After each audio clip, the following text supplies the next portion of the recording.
बच्चों आप कैमिस्ट्री करते पे हाँ तो अज अपना इलैक्ट्रोकैमिस्ट्री का लास्ट टॉपिक है तो यूनिट अपना इतने खत्म हो जाना वा।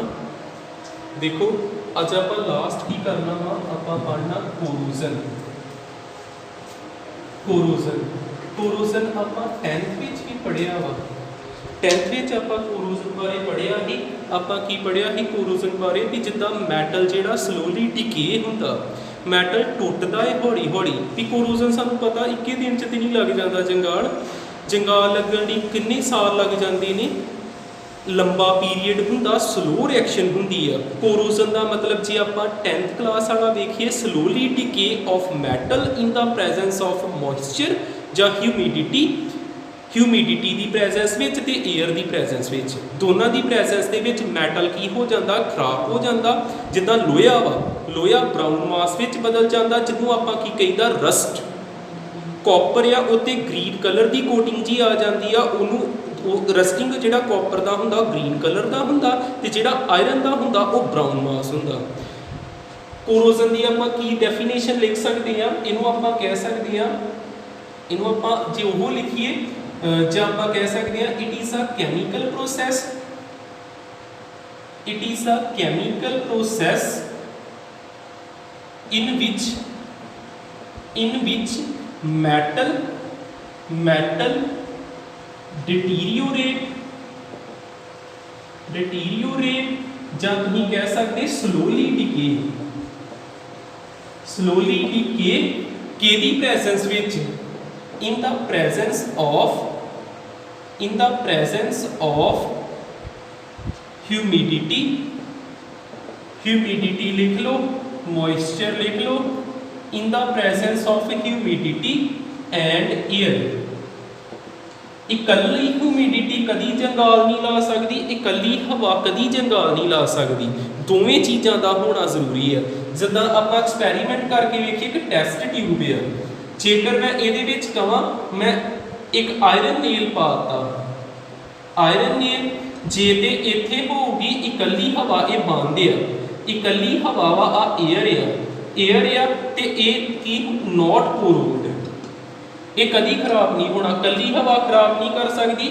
जेकर कोई टेस्ट ट्यूब आ, आप आयरन नेल नूं डिप किया पानी दे विच, आ वाटर आ, एयर नहीं हैगी, कला पानी आ, तो फिर आप फिर कह देंगे भी मैटल जिहड़ा वा वो की होना नॉट पोरोड, पोरोड नहीं हो सकता। तो जेकर दोवें चीज़ां आ टेस्ट ट्यूब आ, ਇਹਦੇ ਵਿੱਚ एयर भी हैगी, ਇਹਦੇ ਵਿੱਚ पानी नहीं हैगा, दोवें हैगे ते आयरन नेल नूं डिप कीता ते ਇਹ कुछ समय बाद की हो जाऊगा करोड, जंगालिया जाऊगा, ब्राउन मास ਦੇ ਵਿੱਚ बदल जाऊगा। इकल्ली हवा जंगाल नहीं ला सकती, इकल्ला पानी जंगाल नहीं ला सकता, दोवें चीज़ों की प्रेजेंस होनी जरूरी है। कोरोजन बारे सानू पता लग जाना चाहिए। हुण आपां देखदे किहड़े-किहड़े फैक्टर्स आ जिहड़े अफैक्ट करते कोरोजन भी। कोरोजन जल्दी किन्ना फैक्टर्स किन्ना के कारण होंदा वा, किहड़े मैटल जल्दी जंगाले जाते, किहड़े लेट जंगाले जाते, आपां वो चीज़ पढ़ते हैं। अपना हैडिंग आ जाऊगा factors affecting corrosion, factors affecting corrosion,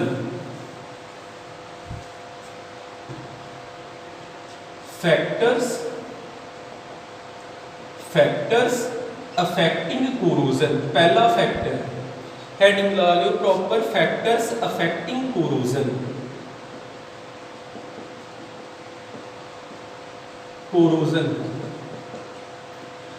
पहला फैक्टर की आऊगा पोजीशन ऑफ एलीमेंट या position of metal in electrochemical series. आप EMF सीरीज भी उन्होंने कह सकते हैं। पोजीशन ऑफ एलीमेंट, मैटल की position in EMF series. EMF series जिदा आप पढ़ते हैं ना, ई डिग्री एनोड कैथोड देखते होंगे ही, जेड़ा ते हाई रिएक्टिव मैटल आ उन्होंने जल्दी करोड होगा, जेड़ा लो रिएक्टिव मैटल आ वो लेट करोड होगा। आप इत्थे कह सकते हैं high reactive metal corrode easily in comparison to low reactive metal. एक तो चीज़ ये क्लीयर होगी। सैकेंड ਸੈਕਿੰਡ ਆਪਾਂ ਕੀ ਕਹਿ ਸਕਦੇ ਆ, ਪ੍ਰੈਜ਼ੈਂਸ ਆਫ ਇੰਪਿਓਰਿਟੀਜ਼। ਪ੍ਰੈਜ਼ੈਂਸ ਆਫ ਇੰਪਿਓਰਿਟੀਜ਼, ਜੇਕਰ ਸਾਡੇ ਮੈਟਲ ਦੇ ਵਿੱਚ ਇੰਪਿਓਰਿਟੀਜ਼ ਜ਼ਿਆਦਾ ਵਾ।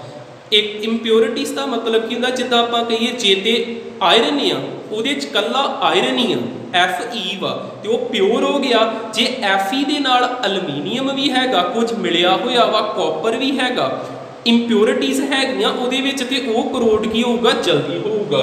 ਪ੍ਰੈਜ਼ੈਂਸ ਆਫ ਇੰਪਿਓਰਿਟੀਜ਼ ਕੀ ਕਰ ਦਿੰਦੀਆਂ ਵਾ, ਸਪੀਡ ਅਪ ਕਰ ਦਿੰਦੀਆਂ ਕਿਹਨੂੰ, ਕੋਰੋਜ਼ਨ ਨੂੰ। ਸਪੀਡ ਅਪ ਕਰ ਦੇਣਗੀਆਂ ਕਿਹਨੂੰ, ਕੋਰੋਜ਼ਨ ਨੂੰ। 2 ਪੁਆਇੰਟ ਹੋ ਗਏ। ਤੀਸਰਾ, ਪ੍ਰੈਜ਼ੈਂਸ ਆਫ ਇਲੈਕਟ੍ਰੋਲਾਈਟ।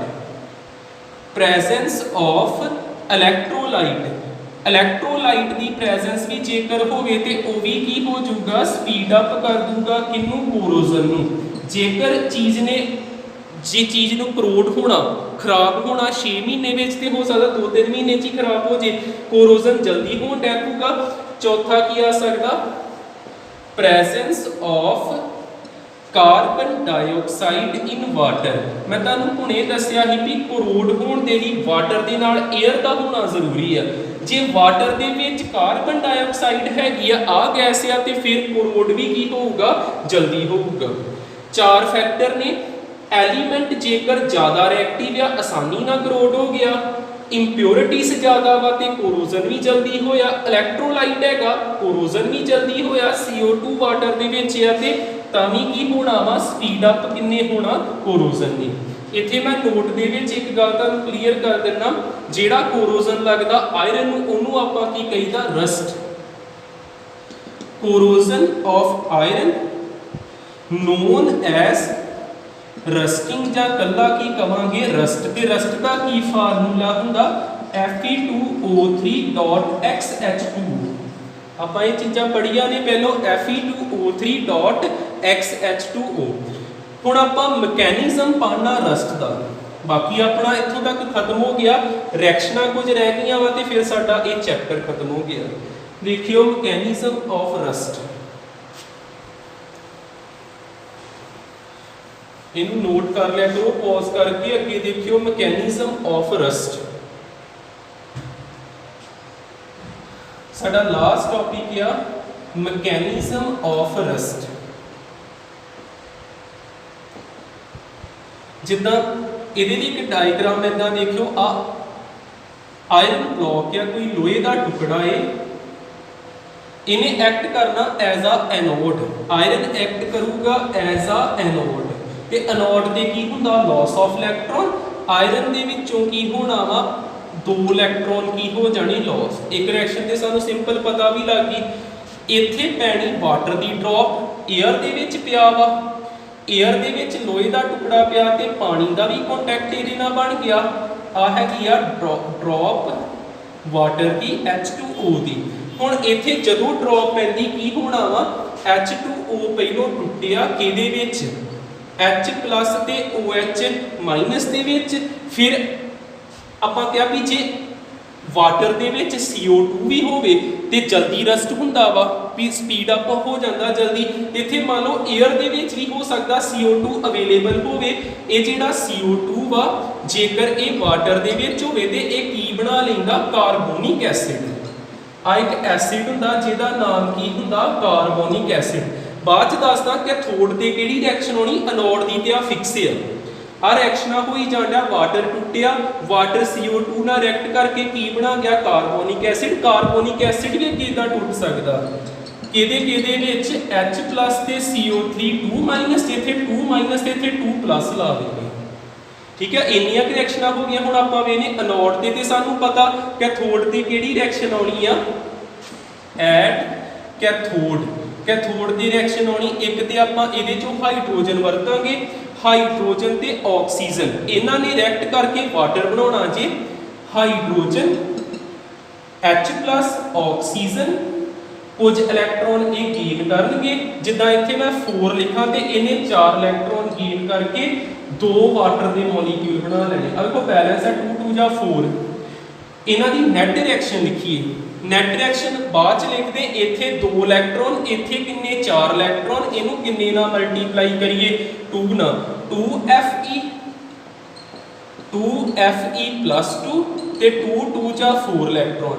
ਹੁਣ ਆ ਰਿਐਕਸ਼ਨ ਹੈਗੀ ਜੇ ਸਾਡੀ ਐਨੋਡ ਤੇ, ਆ ਰਿਐਕਸ਼ਨ ਹੈਗੀ ਸਾਡੀ ਕੈਥੋਡ ਤੇ। ਨੈਟ ਰਿਐਕਸ਼ਨ ਇਹਨਾਂ ਨੂੰ ਐਡ ਕਰੀਏ, 4 ਨਾਲ 4 ਇਲੈਕਟ੍ਰੋਨ ਕੈਂਸਲ ਹੋ ਗਏ, ਕੀ ਆ ਗਿਆ 2Fe + 4H positive plus O2, ਇੱਧਰ ਕੀ ਬਚਿਆ 2Fe+2 ਪਲੱਸ 2H2O।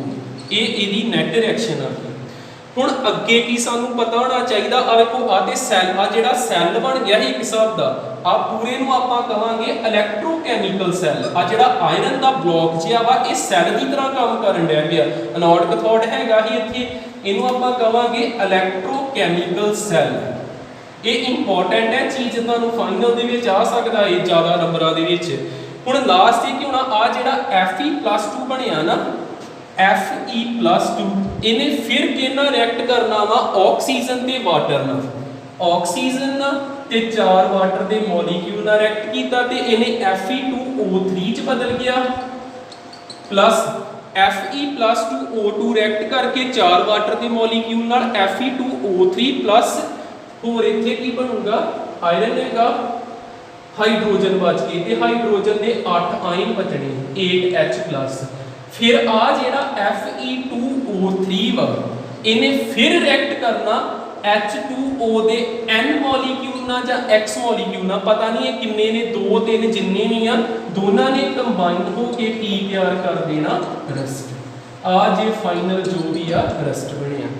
ਇਹਦੀਆਂ ਰਿਐਕਸ਼ਨਸ ਇੰਪੋਰਟੈਂਟ ਆ, 2-3 ਵਾਰ ਕਰਕੇ ਦੇਖਿਓ ਕਿੱਦਾਂ ਅਨੋਡ ਤੇ ਹੋਈ, ਕਿੱਦਾਂ ਅਨੋਡ ਵਾਲੀ ਤੇ ਸੌਖੀ ਆ, ਲਾਸ ਆਫ ਇਲੈਕਟ੍ਰੋਨ ਹੋ ਗਈ, ਇੱਥੇ ਗੇਨ ਆਫ ਇਲੈਕਟ੍ਰੋਨ, ਇਹਨਾਂ ਦੋਨਾਂ ਦੇ ਵਿੱਚ ਤੇ ਵਾਟਰ ਬਣ ਗਿਆ। ਲਾਸਟ ਦੇ ਵਿੱਚ ਹੁਣ ਆਪਾਂ ਇੱਕ ਚੀਜ਼ ਹੋਰ ਕਰ ਲਈਏ, ਇਹ ਤੇ ਆਪਣਾ ਹੋ ਗਿਆ ਇੱਥੇ ਖਤਮ ਮੈਕੈਨਿਜ਼ਮ ਇਹਦਾ, ਤਾਰ ਲਿਓ ਇਹਨੂੰ ਪ੍ਰੋਪਰ ਜਿੱਦਾਂ ਜਿੱਦਾਂ ਵੀ ਹੈਗਾ। ਲਾਸਟ ਤੇ ਆਪਾਂ ਕਿੱਦਾਂ ਪ੍ਰੀਵੈਂਟ ਕਰ ਸਕਦੇ ਕਿ ਰਸਟਿੰਗ ਨਾ ਹੋਵੇ। ਮੈਥਡਸ ਕੁਝ ਕਰ ਲੈਂਗੇ to prevent corrosion of iron.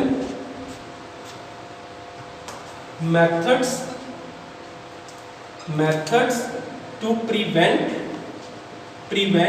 rusting of iron। ਜਾਂਦੇ ਆਪਾਂ ਕੀ ਕਰ ਸਕਦੇ ਆ, ਜਿਹੜਾ ਵੀ ਮੈਟਲ ਬਲੌਕ ਆ, ਜਿੱਦਾਂ ਆ ਮੈਟਲ ਬਲੌਕ ਆ, ਇਹਨੂੰ 2 ਜਾਣੇ ਜਗਾ ਲਾ ਸਕਦੇ ਸੀ, 에ਅਰ ਤੇ ਵਾਟਰ। ਆਪਾਂ ਕੀ ਕਰ ਦਈਏ, ਇਹਦਾ ਇਹਨਾਂ ਦੋਨਾਂ ਤੋਂ ਕੰਟੈਕਟ ਤੋੜਨਾ, ਆਲੇ ਦੁਆਲੇ ਪੇਂਟ ਕਰ ਦਈਏ, ਪੇਂਟ ਕਰ ਦਾਂਗੇ, ਇੱਥੋਂ ਤੱਕ ਪਹੁੰਚਣਾ ਹੀ ਨਹੀਂ ਇਹਨਾਂ ਨੇ। ਫਿਰ ਆਪਾਂ ਕੀ ਕਰਤਾ, ਇਹਨਾਂ ਨੂੰ ਪੇਂਟ ਕੀਤਾ, ਪੇਂਟ ਦੇ ਥਰੂ ਆਪਾਂ ਬਚਾ ਸਕਦੇ, ਜਾਂ ਆਪਾਂ ਇਹਦੇ ਆਲੇ ਦੁਆਲੇ ਆਇਲ ਲਾਤਾ ਤਾਂ ਵੀ ਬਚ ਜਾਊਗਾ, ਗਰੀਸ ਵਗੈਰਾ ਵੀ ਆਪਾਂ ਵਰਤ ਸਕਦੇ। 3 ਚੀਜ਼ਾਂ ਹੋ ਗਿਆ, ਪੇਂਟਿੰਗ, ਆਇਲਿੰਗ ਤੇ ਗਰੀਸਿੰਗ। ਦੂਸਰਾ ਹੋਰ ਆਪਾਂ ਕੁਝ ਇੱਥੇ ਕੀ ਕਰ ਸਕਦੇ, ਇੱਕ ਹੁੰਦਾ ਗੈਲਵੇਨਾਈਜੇਸ਼ਨ ਵੀ ਕਿਸੇ ਜ਼ਿੰਕ ਦੀ ਕੋਟਿੰਗ, ਜਿੱਦਾਂ ਆ ਆਇਰਨ ਆ, ਇਹਦੇ ਆਲੇ ਦੁਆਲੇ ਜ਼ਿੰਕ ਦੀ ਕੋਟਿੰਗ ਕਰ ਦੇਣੀ ਤਾਂ ਵੀ ਰਸਟ ਨਹੀਂ ਲੱਗੂਗਾ, ਇਹਨੂੰ ਕਹਿੰਦਾ ਗੈਲਵੇਨਾਈਜੇਸ਼ਨ। ਆਪਣਾ ਇਹ ਯੂਨਿਟ ਖਤਮ ਹੋਇਆ ਇਲੈਕਟ੍ਰੋਕੈਮਿਸਟਰੀ। ਆਪਾਂ A to Z ਸਾਰੇ ਟੌਪਿਕ ਕੀਤੇ, ਨਿਊਮੈਰੀਕਲ ਕੀਤੇ। ਹੁਣ ਅੱਗੇ ਤੁਹਾਡੀ ਡਿਊਟੀ ਬਣਦੀ ਆ, ਤੁਸੀਂ ਇਹਨੂੰ ਕਿੰਨਾ ਰਿਵਾਈਜ਼ ਕਰਦੇ ਹੋ। Thank you.